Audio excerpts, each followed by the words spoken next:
committing themselves to civil rights, the new government. The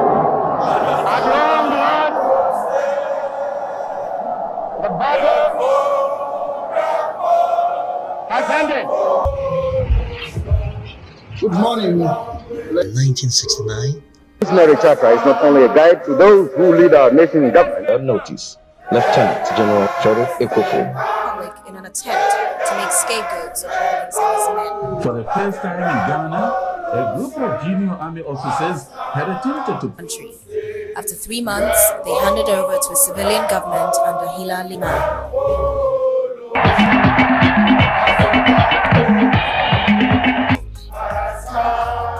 I will set the appropriate examples myself. B. Parliament dissolved. C. Error has come into being in this country. Supposed to be 24.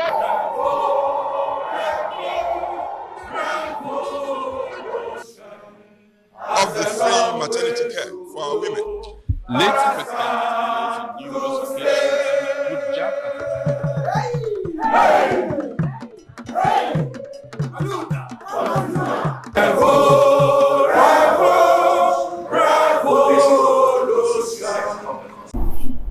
Welcome to United Kingdom's Front TV.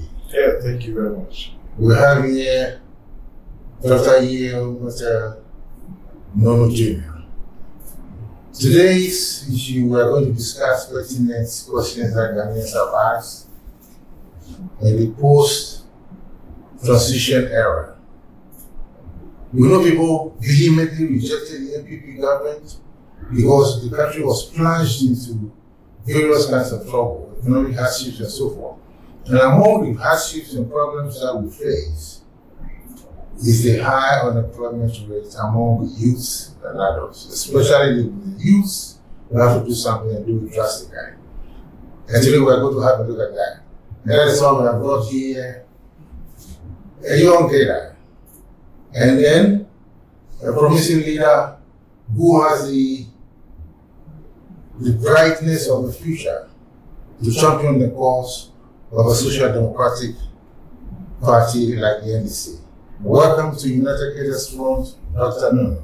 Yeah, thank you very much. Yes, It's a privilege, and I'm happy to be here. Yes.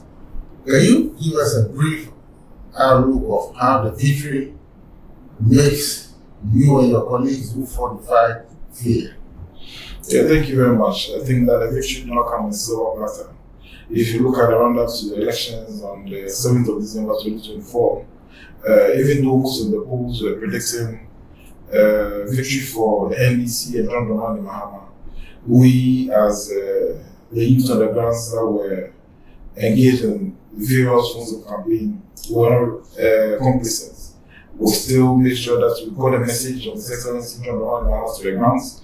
And even on the election day, if you look at the spirits in which Ghanaians voted massively for the NDC and the vigilance of Ghanaians, we couldn't have done it by ourselves. It shows that Ghanaians are really expecting more from the incoming NDC administration. And we can afford to fail the people of Ghana.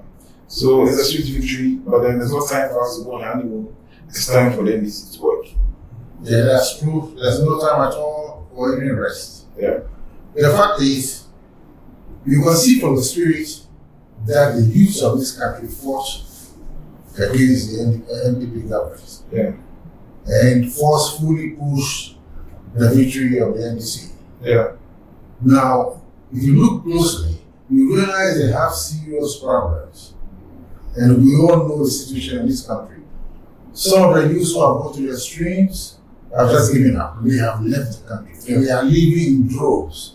Even professionals and people with technical expertise, nurses, doctors, people in the other fields, professional fields, they are leaving. But those who remain here are expecting something from this incoming government. They believe there is a future in Ghana.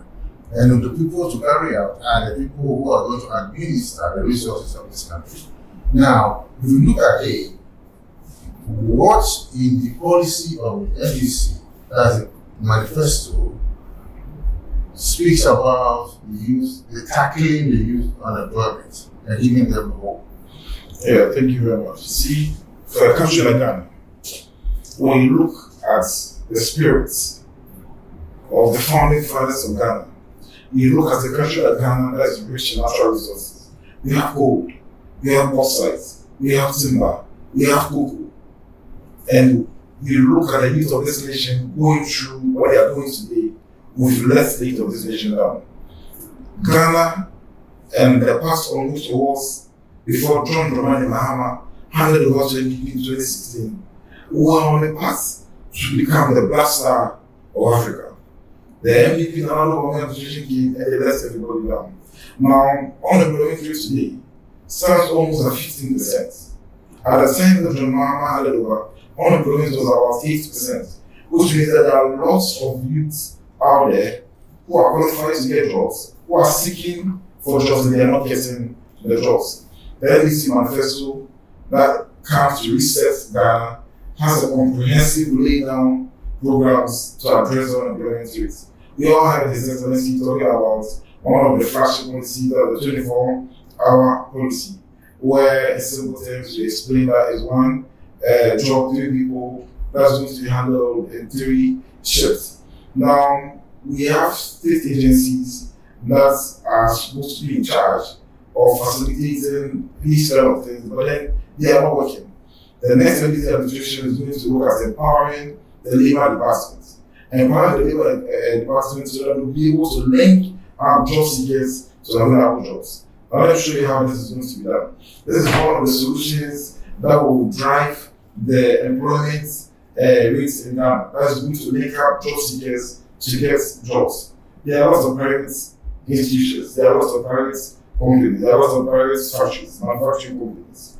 There are vacancies over there. And I'm saying this because of the data and the statistics available to us on our table. It's not something that we NDC just set up. It's something that we research about, it's something that we know.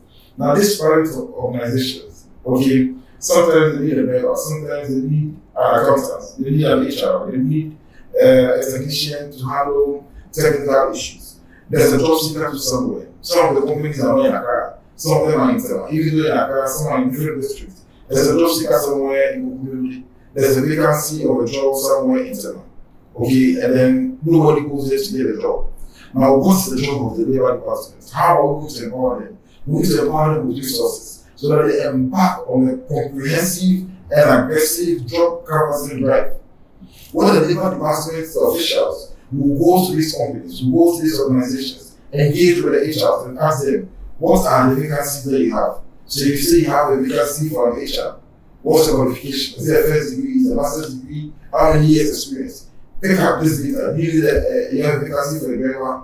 Okay, then pick up this labor department, do that job. Be empowered by the John Mahama government from January 7th. And then they get all these vacancies. You go to another place, maybe they want domestic workers. Okay, they want a house help. They want a houseboy. We are not focusing only on formal jobs. We are also focusing on informal, the informal sector, the jobs available over there. Because when the job seekers are on the market, not everybody has got certificates. Some of them have certificates, some of them do not have certificates. So if you are looking at reducing unemployment rates in Ghana, you should be looking at getting formal jobs and even informal jobs for the people of Ghana. All because all these data from all these companies, they come back to the office. We publish them and then the job seekers come to the office. The labor department has got trained staff that can screen and then interview them, screen them, shortlist them, and then give them back to the companies so that they get jobs. That's one aspect of reducing unemployment rates. Across West Africa, you will realize that most people from African countries come to our educational institutions. They come to universities, University of Ghana, even most of our private universities, our nursing training colleges, our medical schools. They come and study medicine here. They come and study medicine over here.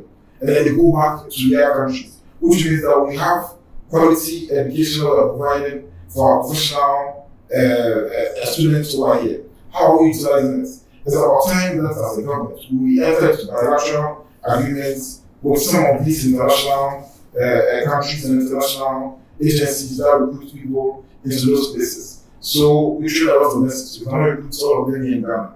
The John Mahama manifesto, that's resetting Ghana. He speaks about the fact that we are going to do labor exporting. Well, some of the lessons will be employed in Ghana, but some of them will also be exported outside the country. How are we going to be able to do that? How are we going to get the vacancies outside the country?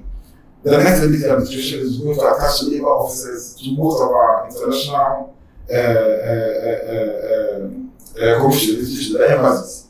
Their job mainly, the labor officers, their job mainly in the embassies out there is just to go and look for jobs. Look for the criteria that they want. So if they want a driver, what's the criteria? If they want a listener, what's the criteria? We've got vocational and training institutions in Ghana. So if we think that the criteria they are looking for, we've got drivers that will not meet up to that standard. We get them to stand up. The vocational schools train them to meet this criteria, so we want to export some of them there. And the good thing about that is that, see, we do lots of importation, but then it puts burden on the city. When you are driving labor migration, exporting labor out of these countries, apart from the fact that you are reducing unemployment, you'll be getting in foreign returns and also pushing the city.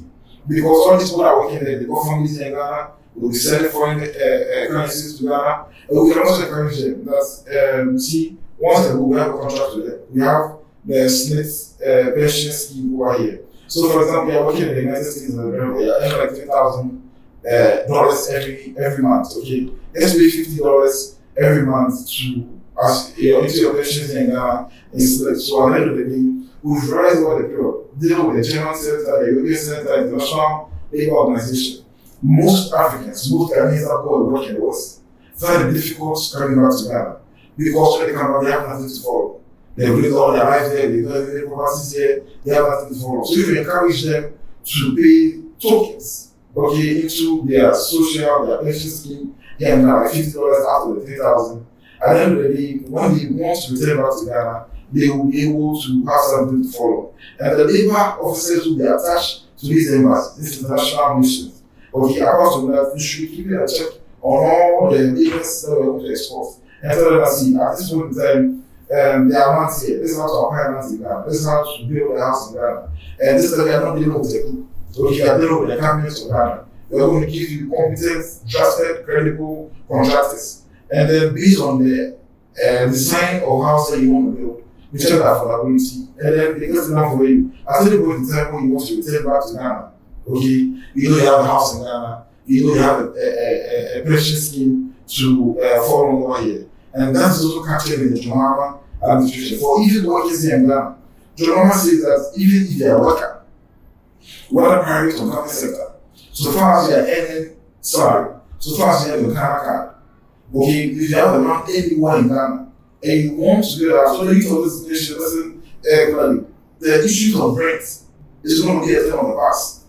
If you have land anywhere in Ghana, and you are a worker, based on affordability, it's a 1 bedroom, it's a 2 bedroom, it's a 3 bedroom, you just come, we'll look at your affordability and pay, and then you spread it over 10 years, 20 years, depending on your affordability, and then when you're done, then the house belongs to you. When the house is done, within 9 months, you're moving into the house, and then you pay over a period of time. So also doing for workers in Ghana, the labor attaches in our international missions are supposed to also do that over there, because currently when they come, these are some of the advices that we give to them. For those who like to enter into businesses, who like to do be entrepreneurs, once we are here, we also tell them that if you want to set up a business in Ghana, these are the things that you want to do. But we're able to do this comprehensively. Apart from the fact that we are canvassing for jobs within the private sector, we are linking job seekers to those jobs, apart from the fact that we are exporting labor and getting foreign exchange into the country, and 24-hour economy, that is also going to give incentives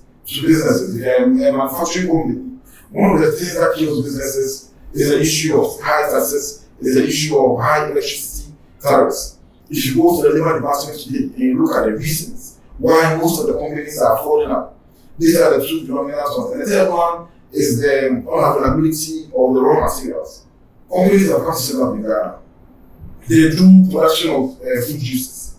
They are not getting the raw material because most of our farms are being converted to Ghana sites. People are shunning away from farming.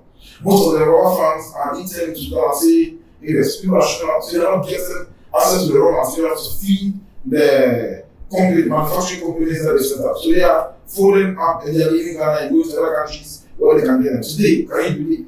Ghana, the Ghana, we import cocoa to satisfy supplies of contracts to international bodies that will told them that will supply, that will go. We are supposed to go to meet those demands. So the question is Ghana. Ghana was the rising star in Google. Today, Cote d'Ivoire is leading us in the production of Google. We need as a sense of agency, okay? There are lots of youth in Ghana. Having that the private sector, having them to deliver exports, we need to look critically on the issue of farming. It's also captured in the manifesto. Why farming? There are people, when you go to the hinterlands, okay, that are good in farming, but they're not good in marketing of products. They are not good in sales of products. If you look at NDC manifesto, we are saying that in every region, we are going to set up a team. Okay, we call them marketing and sales team or managerial team, whatever. So they are going to be there. When you do your planting, they are good in planting tomatoes, they are good in planting all that. Their job at the regional level is that they are going to market and sell them, and then you get your returns, and you get your money, you continue the farming. And also for the farmers, they are going to boost their farming by giving them fertilizers, free fertilizer. They are not going to export them like China was exporting them and don't keep us to Burkina Faso and all that. They are taking about the people of Ghana, the fertilizers to give to the farmers, or let they get in the farming. We have conventional sugar factory. Why is it? So they go there. Most of the people are no more farming than sugar cane. Why do you think they are going to get the raw materials to feed that industry? So we need to encourage people to go into the farming so we get most of the raw materials to supply the industries. And the thing that they do the planting and it's time for harvest and they are not able to get those videos on the past because there will be people at the managerial level. For the youth who want to enter into entrepreneurship and you don't have any experience, they are experienced people who will put at least managerial secretariats. That apart from the fact that we are giving you funding to be able to go into these businesses, not only farming, we are going to also monitor you and then also give you advice on managerial skills on how to manage these things and how to be able to market them, how to sell them, how to save, how to invest back, and then all that. This is a comprehensive job creation policy that Trump, the one in the government, is coming up with. Also, we have also looked at that we do lots of exports of our raw materials. We don't process them into the second cycle. John Howard said that all the 60 regions, we are going to build up industries to process the raw materials. So if you take somewhere like the Eastern region, and maybe it's our tomatoes and mango, we'll have a mango processing factory, have tomato processing factory, process them into a secondary product. So you can export them and also make more money. And the factories that will be set up will also be creating employment. The family will be creating employment. The exports will be bringing in more foreign exchange and distribution our seeds. So the NDC government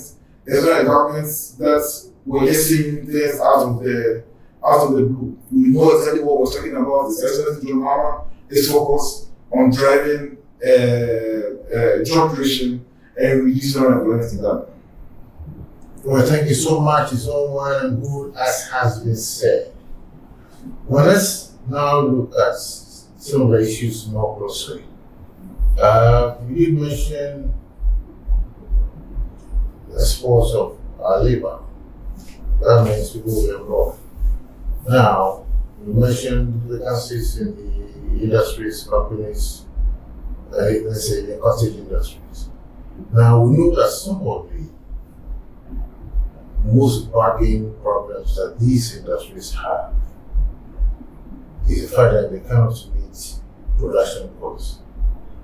And there is importation of cheap, competitive products. And so they can't compete with the cheap ones from places like the Far East. I don't want to mention any specific name. How do you have anything in the manifesto of the NDC to solve this? Yeah, so earlier I spoke about the fact that most of the manufacturing companies in Ghana, the predominant reasons why they wind up is because of high taxes and then also high tariffs. There's a company that we're following closely that was used to, and I spoke to the owner not too long ago. So he tells me that when he was importing, I'm not mentioning with the company, at the time he was importing, he does mosquito calls, I'm not mentioning again. At the time he was importing mosquito calls from China, and suddenly he was making a lot of money. But it's always been his dream to set up a company, a manufacturing company. So he stopped the importation, he set up the company, and then electricity. electricity taxes. Today, the business operating government, tomorrow, GRA, tomorrow, the sectorial industry that is in, they are coming food and transport. The taxes were just too much. And today, the company has folded up. And he had employed more than 2,000 Ghanaians. About the time he was in a position, he had about 15 staff. He was making so much money. So looking at this, John Mahama government as the Mahama administration has spoken about it. We know exactly what the companies are going through. And then, so we're going to give them cheap incentives on taxes first of all. They're going to give them tax incentives. Some of them will enjoy the honeymoon period of taxes for some number of years. Some of them will be reduced. We're going to reduce electricity. Special meters will be given to them when they are running, especially the 24-hour economy. So from a certain point in time, the electricity will be reading at half prices. This is to motivate them so that they employ more. Look at the mosquito warfare I'm talking about. They had employed 2,000 people, but they're running just 12 hours. Now you give them this incentive. You're already able to employ additional 2,000 people, and they're able to employ, let's say, 1,000 people. 1,000 people who are unemployed have gone off their unemployment market and have gained jobs right now. So, John Mahama knows exactly what we're talking about. NDC knows what we're talking about. That's why we said we're going to give incentives. We also noticed that those who rely on raw materials from Ghana, those who are into production of food juices, and they rely on wood from Ghana, they rely on tomatoes, they are not getting them again. Ghana is importing tomatoes today. Ghana is importing onions today. Ghana is even importing yam today. You go on the streets of Accra, you find the young men who are told to plant yams and on the streets, everybody is going there. We've noticed all these things. So the managerial secretariat will be set up in the regions. Now we handling them, training them in the managerial, marketing their products, helping them sell them, and then they get their money. Is there. Also, the unemployment youth and the way that the youth are moving out of farming in search of greener pastures where it's not existent in the cities, or show them that they can make money from the regions in which they are going to stay there. And together we will win. The government will win because when you are a country that has high youth unemployment, they will rise up against you one day. When the people are hungry, the people are angry. And when they are angry, they will rise up against you. When you reduce the unemployment rate, everybody is happy. The government benefits, the employers benefits, and the job seekers who are not getting the job, they also benefits. And then when you start moving to the second thing that we're exporting, you get more foreign exchange. You start already see. Yeah, thanks so much. Now, then, before we break, let's have a look at what we all know is the natural setting of our country. Even though the Galamsey pits and the Galamsey operators have destroyed much of our flora, we know Ghana to be a predominantly agricultural nation, and most of them are subsistence, even though we try to raise the standard. Now, some of the youth during the elections, protecting all kidneys around the country from the border, the northern border to the coast. There was one factor that was running through was the northern parts, water side, midwest, who were saying the government must strengthen agricultural area. The government must set up service centers. The government must help the youth in going into agriculture.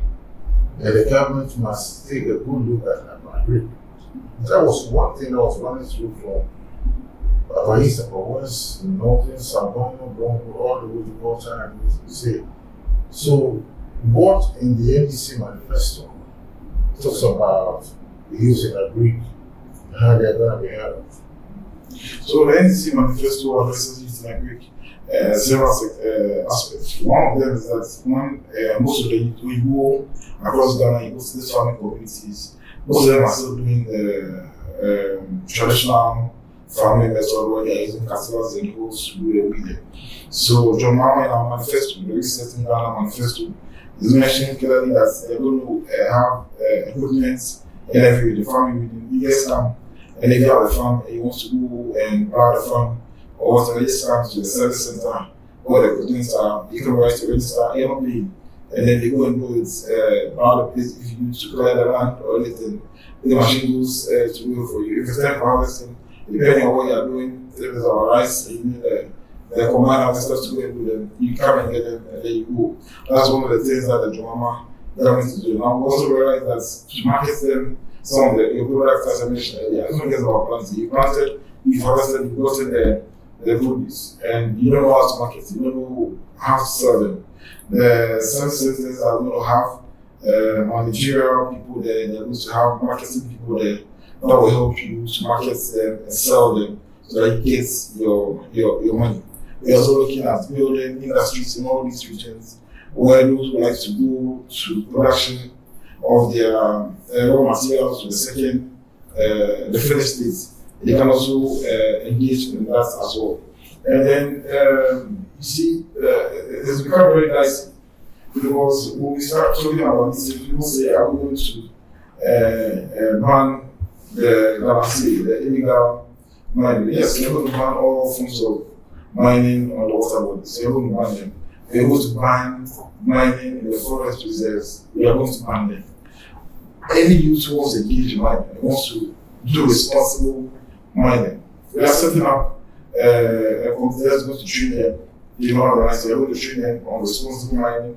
You acquire a licensing and all that. And the licensing this time around will not begin at the Minerals Commission at Ghana. We're going to decentralize the issuance of the licenses. So we give the license that you are mining this area, we make sure that you are not going to destroy people's farms and all that. So for anybody who's engaged in the farming and is scared that you will be on the farm and one day illegal miners will come and will come and destroy our farms, it's not going to happen. Strict monitoring is going to be done. We'll train them in responsible mining. And for your water bodies that people will say they are not getting the water for irrigation purposes to water your plants, you're mining all the water bodies as well. And the normal since within 120 days, we're going to embark on the blue water where we are going to make sure that we start the process of cleaning all the water bodies so that anybody engaged from those areas is not get water to be able to water the plants. And for people who are engaged in animal farming, where you find the Fulanis where their animals come and then they destroy the farms, so it's demoralize the youth to go into farming. They are going to give them certain areas where you shouldn't cross so that they can go there and then their flocks and their pasture, that will come and destroy the farm. And I think that if we are able to push the farming agenda well, it will benefit all of us. Yeah, so well and good. And I want to highlight the end segment of the day, planting, farming, harvesting, and then there is marketing. I've heard it said they're going to be forcing the purchase of locally grown agro products by all agencies, educational institutions that rely on government for payments, so that they are going to buy directly from our people. What is the arrangement like? And are they going to set up storage facilities in the areas where the goods are going to, people will need to store warehouses before the release onto the market? Yeah, that's one of the things we are pushing most of the government agencies and our secondary schools that rely on this school feeding from the government. They are going to purchase first for the prioritize made in Ghana products. They're going to purchase them for some of them that needs to be stored. We are going to bring back most of our warehouses and silos and then install them and then we use them when it's appropriate. Cold stores are also going to be built in almost all the regions. His Excellency has spoken extensively about that. So store the perishable goods as well. If you look at the days of Kwame, and I think the days of the killers, you see in the northern sector, we have beef processing factories, we have tomato factory, we have shoe factory where leather was being converted to good things. And nowadays, these things are not there anymore. His Excellency Mama and the incoming NDC government, they are going to bring back all those things. And then our agricultural sector will be very lucrative and those in that sector will enjoy and smile always.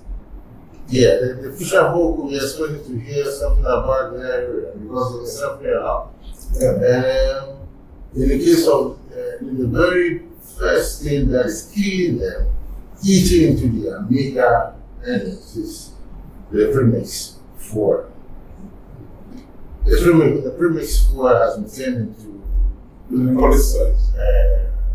money-making ventures for NDP. Was turned into money-making ventures for NDP. And what I want to say, as I reported, I got reports directly from them. They don't give a damn. They said it openly, and that's a small constitute to their funds, so that they have to go and buy through the NDP functionaries. Yeah. And that has made them so angry. That is why they mobilized fishermen for NDC. Yeah. That's around the coastal areas. Now, they are saying even the one that comes that is given to the NDP activists, for some time, months, there are no supplies. And people just don't care about them. That's the number one thing. First, let's finish with the premise. You got some arrangements on that? Yeah, the previous issue is not an issue that started today. And His Excellency John Mahama in our manifesto spoke extensively about it. When he visited most of the coastal and the fishing communities. Right now, what is happening in those communities is that the MPP, there's a board that manages agreements in those areas. They politicize the Putin party, chairman, and party food soldiers to come and head the boards, and they turn it into a money-making venture like you spoke about. John said that the fishermen in those fishing communities, they are the ones who are going to serve on the board.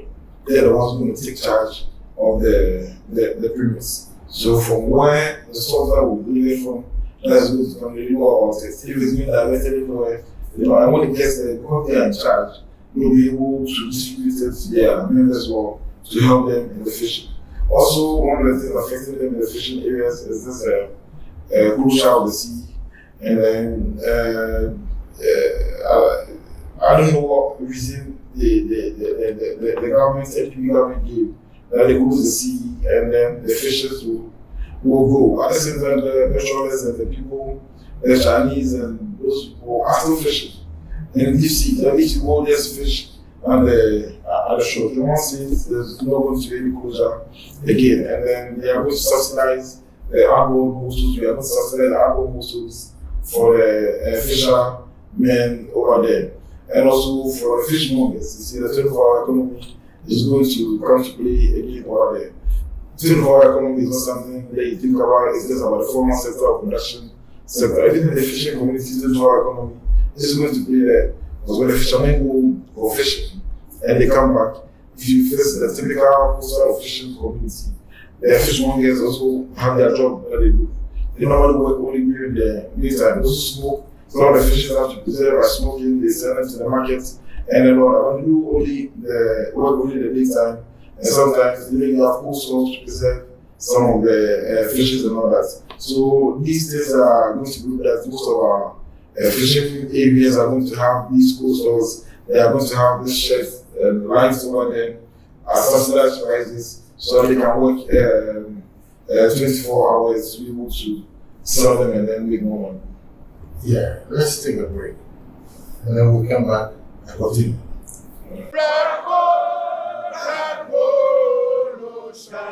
Committing themselves to civil rights, the new government. The battle has ended.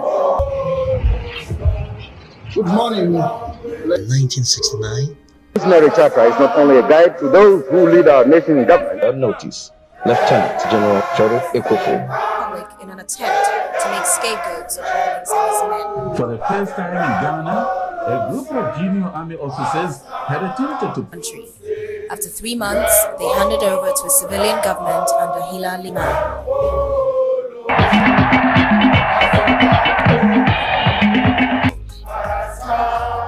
I will set the appropriate examples myself. B. Parliament dissolved. C. Error has come into being.